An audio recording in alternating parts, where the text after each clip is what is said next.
PCDA Allahabad अपने आप को खुदा ना समझे। No overrule, no reduce of percentage of pension. 8% ब्याज के साथ देनी पड़ेगी डिसेबिलिटी पेंशन। Order order. जय हिंद साथियों, नमस्कार। सैनिक समाचार इंडिया में आप सभी का एक बार फिर स्वागत है।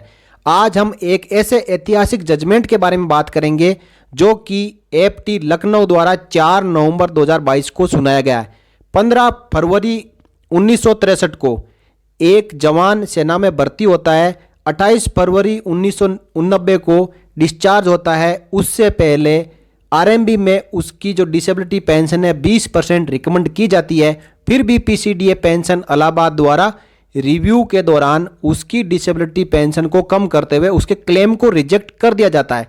तब से लेकर अब तक जवान ने लगातार अपनी डिसेबिलिटी पेंशन के लिए, अपने हक के लिए लगातार आवाज़ उठाई, लगातार मांग की, हर जगह एप्लीकेशन भेजी। हर बार रिजेक्शन के बाद दोबारा से उसका रिव्यू पिटीशन के लिए भेजा और आखिरकार वो ऐतिहासिक फैसला 4 नवंबर 2022 को आया। और इस जवान का नाम है एक्स नायब सूबेदार क्लर्क महेंद्र पाल। तो आइए पूरे जजमेंट को हम समझते हैं, क्योंकि ये आपसे भी रिलेवेंट हो सकता है।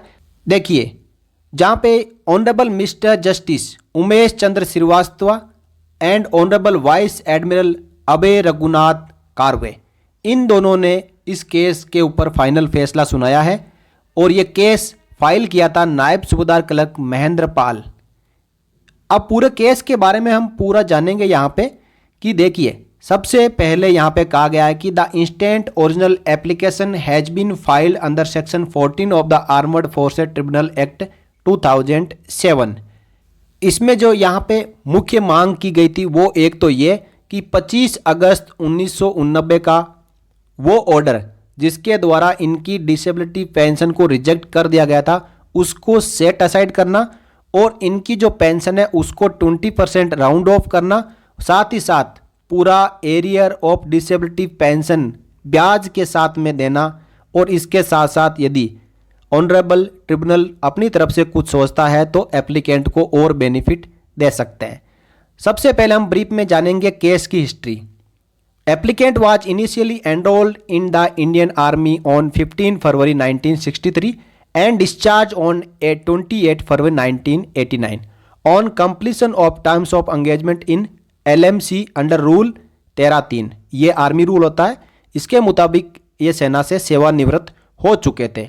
अब डिस्चार्ज के टाइम पर जो इनका रिलीज मेडिकल बोर्ड हुआ था, और ये रिलीज मेडिकल बोर्ड हुआ था मिलिट्री हॉस्पिटल जोधपुर में 16 सितंबर 1988 को। वहाँ पे इनकी जो डिसेबिलिटी थी वो थी इसेंशियल हाइपरटेंशन यानी बीपी। और रिलीज मेडिकल बोर्ड के दौरान इनकी जो डिसेबिलिटी एक्सेस की गई थी वो थी 20% for 2 years and opined that disability to be aggravated by military service. साथियों, यहाँ पे गौर करने वाली और इम्पोर्टेंट चीज़ ये है कि आरएमबी के दौरान एमएच ने इनकी डिसेबिलिटी को एग्रीवेटेड बाय मिलिट्री सर्विस घोषित किया। इसके बाद साथियों, जब इनकी आरएमबी बोर्ड प्रोसीडिंग्स जब पीसीडीए में पहुंची तो पीसीडीए ने 25 अगस्त 1989 में एक लेटर जारी करके डिसेबिलिटी क्लेम को रिजेक्ट कर दिया और ग्राउंड बताया कि the disability of the applicant was neither attributable to और nor aggravated by military service. साथियों, अब यहाँ पे बात आती है कि पीसीडीए बड़ा है या रिलीज मेडिकल बोर्ड करने वाले डॉक्टर बड़े हैं। जब रिलीज मेडिकल बोर्ड होता ही इसलिए है कि उसकी डिसेबिलिटी को एक्सेस करने के लिए जब 20% दे दिया तो उसके बावजूद पीसीडीए कहता है कि इनको डिसेबिलिटी पेंशन लागू नहीं है और डिसेबिलिटी क्लेम को रिजेक्ट किया जाता है। आगे इन्होंने कहा है and constitutional in nature which was communicated to the applicant vide letter dated 30 सितंबर 1989। और एक लेटर जारी करके 30 सितंबर 1989 को बता दिया कि आपका क्लेम पास नहीं हुआ है। The applicant preferred representation dated 27 जुलाई 2020। साथियों, काफ़ी समय निकलने के बाद इन्होंने अपना रिप्रेजेंटेशन वापस पीसीडीए को भेजा for grant of disability pension कि मुझे डिसेबिलिटी पेंशन दी जाए, which too was rejected by letter dated 27 August 20, जो उसको भी रिजेक्ट कर दिया गया। इसके बाद जो सेकंड अपील है इन्होंने 28 अगस्त 2020 को भेजी, जिसको भी 17 सितंबर 2020 को रिजेक्ट कर दिया गया। क्योंकि साथियों डिसेबिलिटी क्लेम के लिए या एएफटी में जाने से पहले 2 अपील एक पेंशनर को लागू है, तो यहाँ पे इन्होंने दोनों अपील डाली और दोनों अपील रिजेक्ट हो चुकी थी। इसके बाद इन्होंने एएफटी लखनऊ में डिसेबिलिटी पेंशन के लिए अपनी पिटीशन दायर की, जहाँ पे देखिए counsel for the applicant submitted that the applicant's disability was found to be aggravated by military service vide RMB which had also assessed by disability at the rate 20% for 2 years। यानी RMB के दौरान इनके जो वकील है उन्होंने court में बताया कि इनकी डिसेबिलिटी को 20% माना गया और एग्रेवेटेड बाय मिलिट्री सर्विस भी माना गया। He further submitted that principal controller of defence account Allahabad has no authority to overrule the opinion of the RMB. जब आरएमबी ने इनकी डिसेबिलिटी को एग्रेवेटेड बाय मिलिट्री सर्विस और 20% असेस कर दिया, तो इसका मतलब इनको डिसेबिलिटी पेंशन मिलनी चाहिए, क्योंकि 20% होते ही इनकी राउंड ऑफ होकर 50% हो जाती है। और इस केस के अंदर सभी एक्स सर्विसमैन को डिसेबिलिटी पेंशन मिलती है, लेकिन इनकी 20% और एग्रेवेटेड बाय मिलिट्री सर्विस होने के बावजूद पीसीडीए ने इनके डिसेबिलिटी क्लेम को रिजेक्ट कर दिया। आगे इनके एडवोकेट ने कहा कि ऐसी कई बेंचेज है जो एएफटी की है, जो कि ऐसे केसों में डिसेबिलिटी पेंशन ग्रांट कर रही है और एक्स सर्विसमैन को डिसेबिलिटी पेंशन मिल भी रही है। Land counsel for the respondent, अब सरकार की ओर से वहाँ पे जो रेस्पोंडेंट वकील है उनकी तरफ से कहा गया था that disability of the applicant at the rate 20% for 2 years has been regarded as aggravated by the RMB, but pension sanctioning authority PCDA Pension Allahabad has rejected the claim of the applicant on the ground that the disability of the applicant is neither attributable to nor aggravated by military service. Hence, applicant is not entitled to disability pension. He pleaded for dismissal of the original application. जो respondent यानी सरकार की ओर से जो वकील खड़े हुए उन्होंने कहा ये बात सही है कि आरएमबी के दौरान इनको 20% असेस किया था disability plus aggravated by military service थी, लेकिन पीसीडीए ने अपने रिव्यू के दौरान इनके डिसेबिलिटी क्लेम को रिजेक्ट कर दिया, neither attributable to nor aggravated by military service कर दिया। अब जो वहाँ पे जज साहब थे दोनों ने, उन्होंने कहा कि हमने दोनों के केस को सुना। We have heard learned counsel for the applicant as also learned counsel for the respondents. We have also gone through the records and we find that the questions which need to be answered are of two folds। पूरे case के तहकीकात के दौरान जज साहब ने बताया कि जो निम्नलिखित क्वेश्चंस हैं वो उभर के सामने आते हैं, जिनका की आंसर जानना बहुत ही जरूरी है। सबसे पहला, whether the PCDA pension Allahabad has authority to overrule the opinion of RMB, कि क्या पीसीडीए पेंशन इलाहाबाद के पास में ये अथॉरिटी है कि वो आरएमबी के ओपिनियन को चैलेंज कर सके या ओवर रूल कर सके। और दूसरी बात है कि whether the applicant is entitled for the benefit of rounding off the disability pension. तो यहाँ पे 2 तनकियात सामने निकल के आई, पहली आपको मैंने बताई और दूसरा कि क्या इस जवान को डिसेबिलिटी पेंशन लागू है। This is a case where the disability of the applicant has been held as aggravated by military service by the RMB. The RMB assessed the disability at the rate 20% for 2 years. However, the opinion of the RMB has been overruled by the PCDA Pension Allahabad and the disability has been regarded as neither attributable to or aggravated by military service। यहाँ पे वही बात दोबारा से निकल के सामने आई है कि RMB ने जो कहा PCDA ने उसको नहीं माना।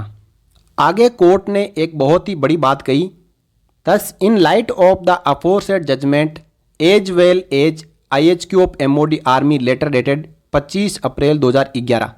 आर्मी हेडक्वार्टर ने 25 अप्रैल 2011 को एक लेटर जारी किया है जिसमें यह कहा गया है कि जो आरएमबी बोर्ड द्वारा डिसेबिलिटी एक्सेस की जाएगी उसको ना तो पीसीडी द्वारा कम किया जाएगा और ना ही आरएमबी के ओपिनियन या आरएमबी द्वारा एक्सेस की गई डिसेबिलिटी परसेंटेज को ओवर रूल किया जाएगा। पीसीडीए को कोई अधिकार नहीं है कि वो आरएमबी में लिखी हुई बातों को चैलेंज कर सकें। और यहाँ पे जो PCDA ने डिसीजन लिया है वो वॉइड है। Hence we are of the opinion that the disability of the applicant should be considered as aggravated by military service as he has been opined by the RMB। Finally जो AFT Lucknow के जजेस ने कहा कि हम इसके ऊपर फैसला देते हैं कि जो यहाँ पे एप्लीकेंट की डिसेबिलिटी है वो एग्रीवेटेड बाय मिलिट्री सर्विस है, जैसा कि RMB के ओपिनियन में कहा गया है।